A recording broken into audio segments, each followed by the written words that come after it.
Hello, I'm Yuri. In this tutorial I will show you how to use Google Web Designer for creating HTML-based user interface. So I'll be following the tutorial which is already published. I just make a video version. So in order to start, you need Google Web Designer, which you can download for free from Google website. You also need to Verge3D installed. I'll be using Blender, but the tutorial can be done with 3ds Max as well. So basically we start by creating a new application from the app manager. So I just click create app and return, and I'll see here the application is created, and it only have one blue button to run it, which corresponds to the main application HTML file.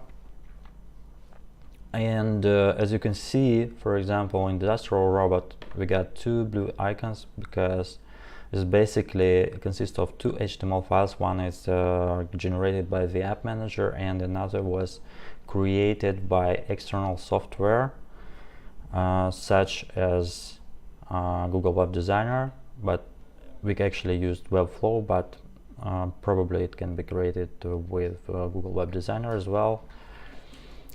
So our task is to create such an HTML file which will contain these buttons instead of adding these HTML buttons to the main HTML file, because this is not a good practice, because this HTML file can get overridden during update.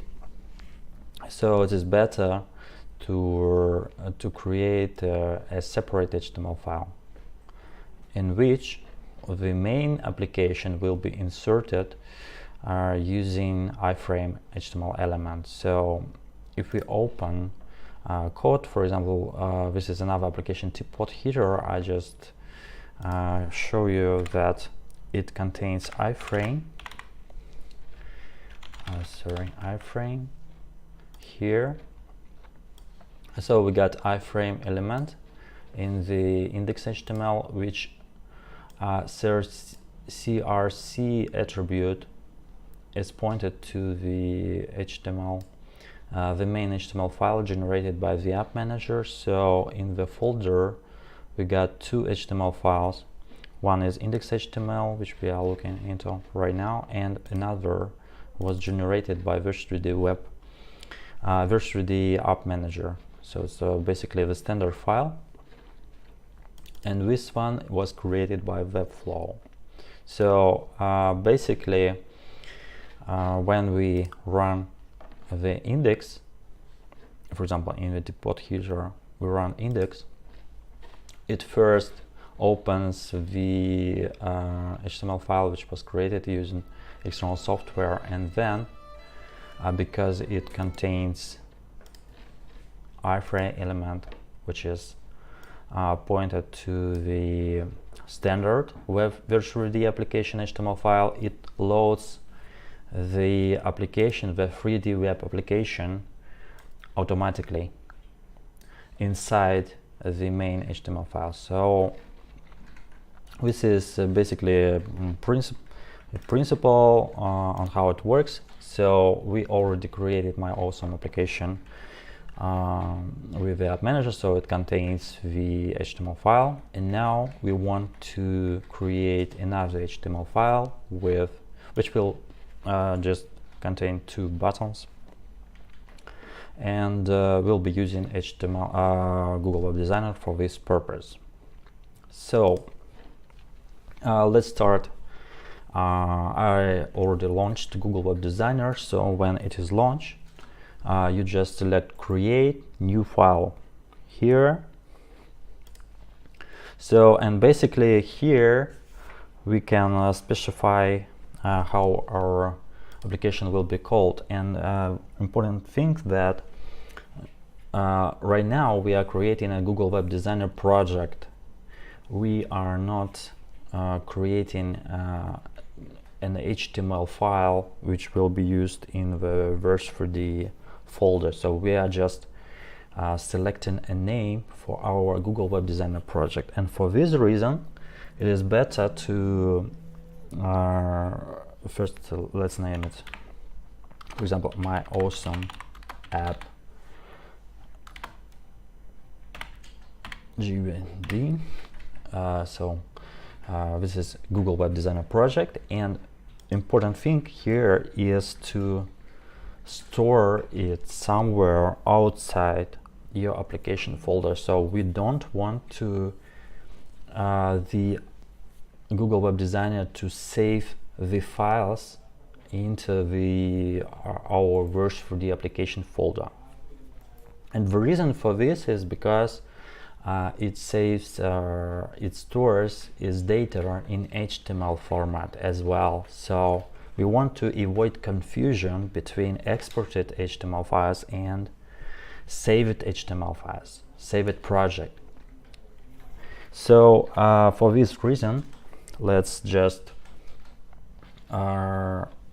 use some folder which is not a Verge3D application folder. So just leave it as is.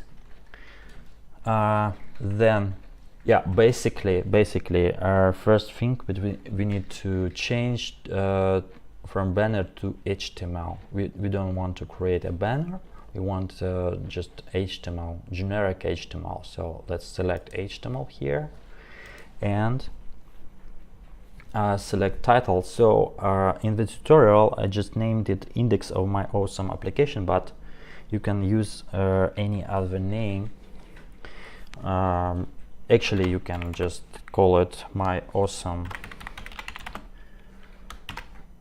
application.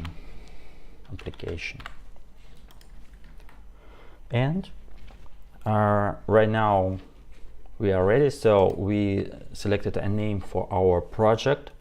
We are saving it outside the Verge3D folder, and we selected a name.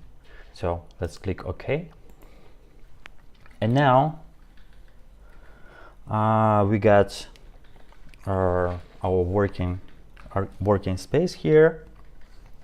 And the first thing we need to do is to add an iframe element. So this is a critical component which we need in order for our application to work, in order for our UI HTML file to work within our application. And we are doing this by switching to components and finding in the miscellaneous category iframe. So we just drag it out and place on the canvas. So once we placed it, so it's kind of small.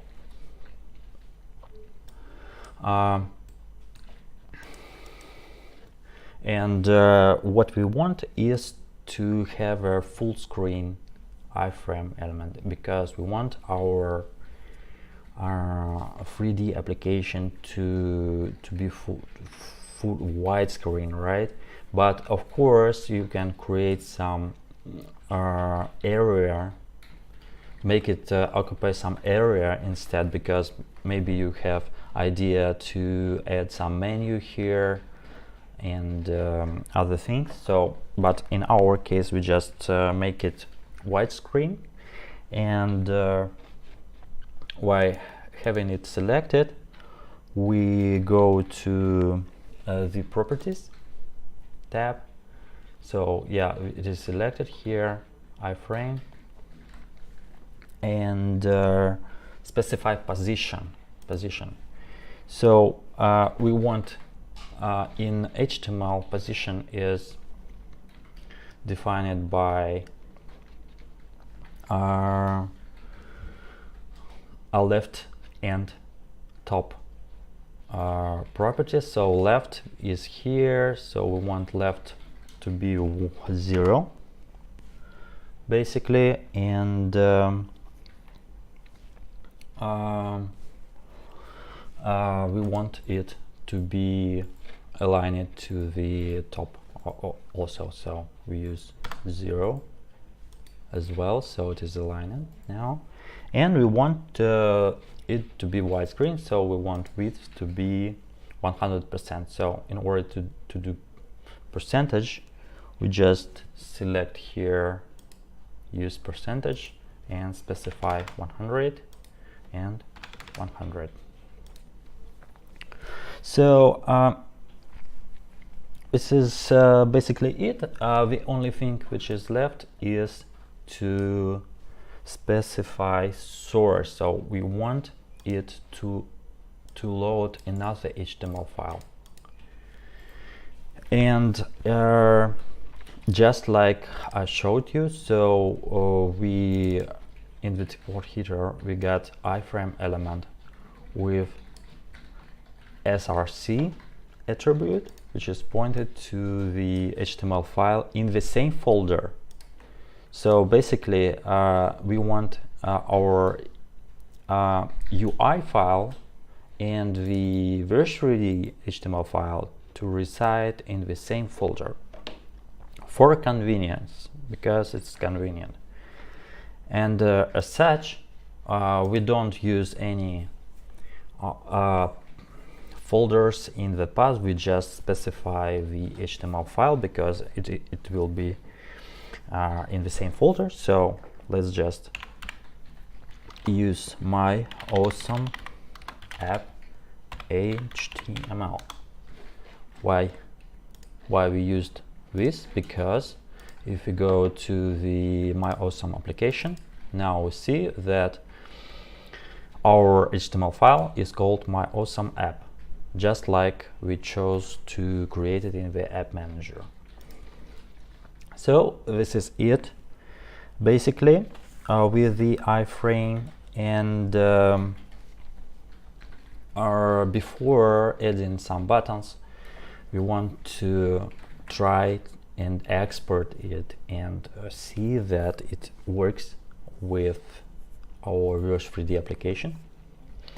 And as I said before, Google Web Designer, so let's save, file save, and when it saves its own HTML files,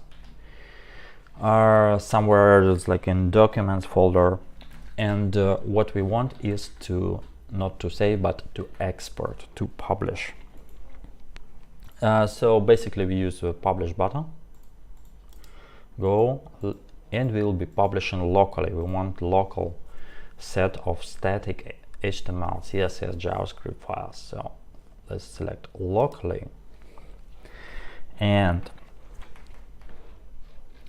here it suggests some name which we chose when we were creating this Google Web Design project. And we we don't want to use anything in the name field. This is because otherwise it will create a folder and we will have some problems trying to connect the this HTML file with the Verge3D application.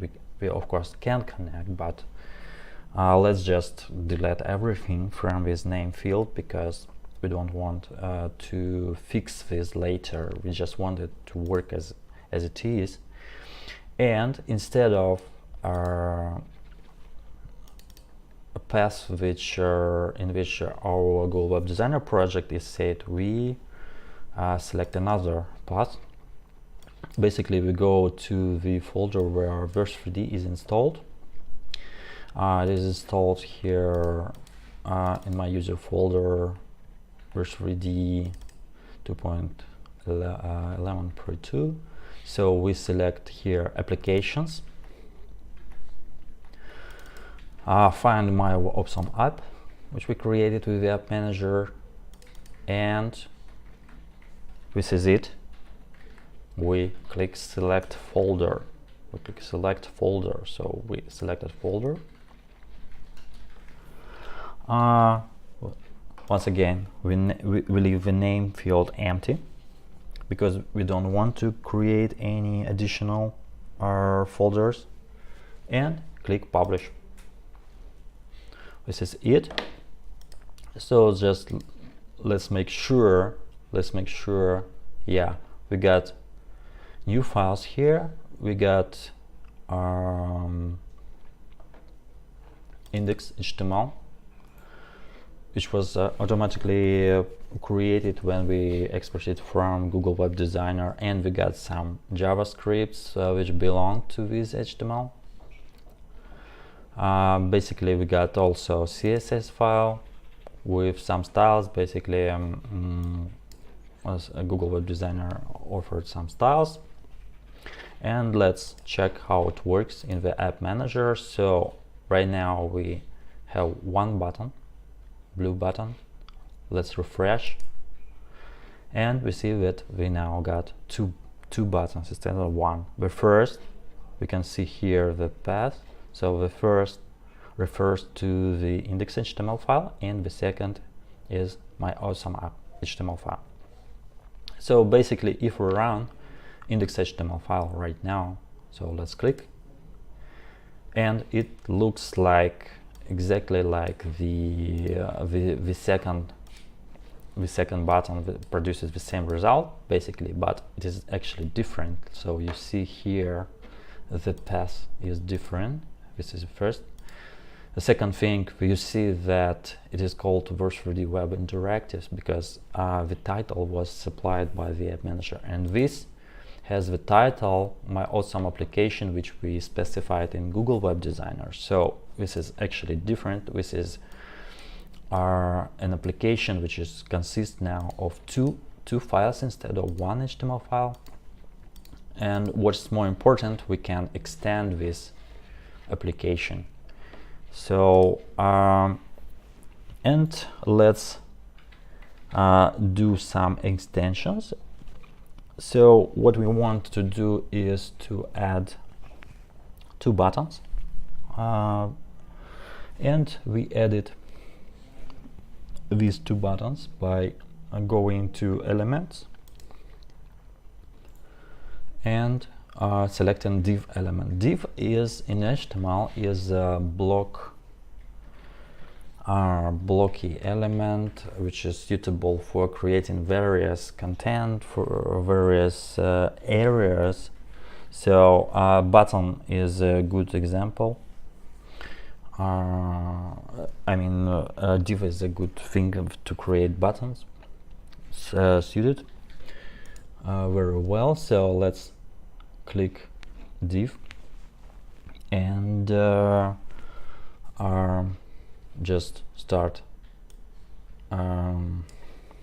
creating. So we edit a rectangular area. Basically, we want it to be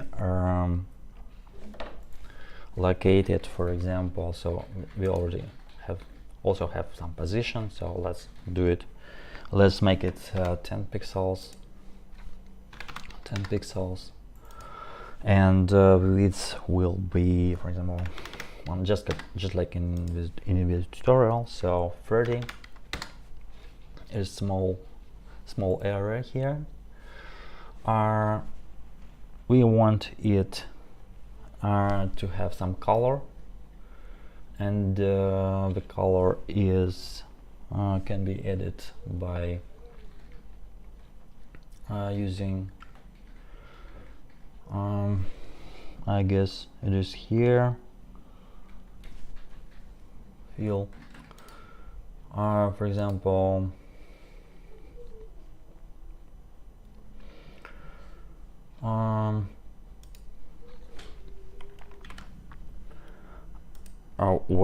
color can be specified by clicking on the this button. Kind of like this, or we can add some color using the color panel here. So let's just collapse it. Okay, so basically we added a rectangular area. We can probably extend it with some text. So in order to add some caption, we can switch from element to selection tool and double click on it, making it active, and go to text tool, specify some area. This button will be for hiding, so let's type hide. Use some styling.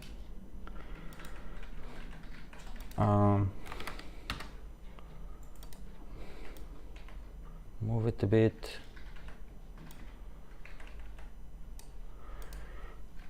This is basically it. With the button, we can quickly check it in the app. So let's click again publish, and name empty, path specified, and go click publish, and just refresh the app, and now see the hide button is here. So okay, let's add another button. In order to add another button, we want first to deselect this, because otherwise a new button will be added as a nested structure, which we do not want. So just deselect, go to the element again and start drawing. In the position, we'll be specifying 120 this time, and again 10, and the width will be the same, and the height the same. So basically add a color, and once again select it, go to text tool. This will be a button for showing our cube, so let's just type show and position it, deselect, and this is it. Basically this is it with the buttons. We can try it how it looks here. Yeah, we got 2 buttons. We see that the cursor changes its form like over text, because it's like a text, but we can make it always to be looking like a pointer cursor. And to do this, we can use the Css properties, which are located here. So if you know CSS, it's great, but if you're not, this is basically it's not important. But anyway, you can probably search in the internet for how to do something, how to do some styling, and it will you can easily find some information about CSS properties. So basically we need to change the cursor property, cursor over this button. So let's make it cursor and pointer, pointer. So let's preview. We made it for the first button, but we didn't make it for the second one. So let's select the second one and specify cursor property. Again, pointer, pointer. Yes. So the final thing that we need to do is to specify IDs for the buttons. Otherwise, we won't be able to reference them in the puzzles. So we can check the outliners, how it looks. It looks like we got 2 buttons. Name it after the caption, but what we want is to have ID fill it up. So ID for the element is how the puzzles will be able to find these elements. So let's name it show button, and the second, well, actually the first button will have ID height button.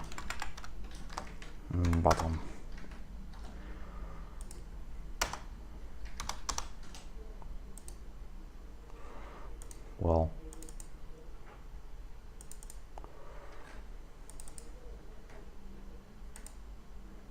actually it is here, height button.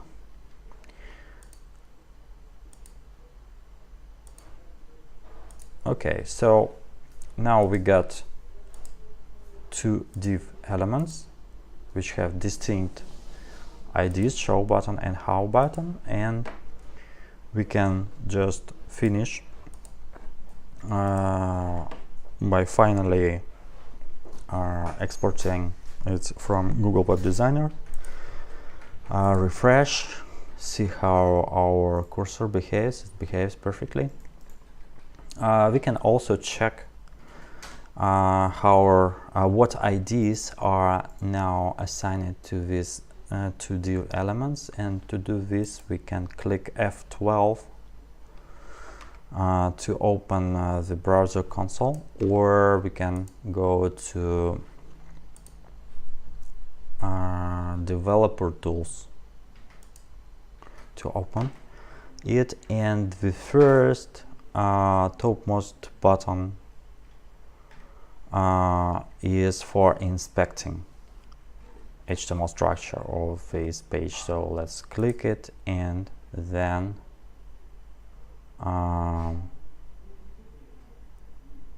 hover over these buttons. So let's click and see that the ID is actually height button, and for the second button the ID is show button. So we did everything right. Let's close it and return to the app manager and run puzzles. So what we want is to implement clicking on these buttons so that the first button hides the cube and the second shows the cube. And to do this, we want to be using events category because this works with 3D objects, but instead we'll go to HTML category and find the event puzzle, drag it out, and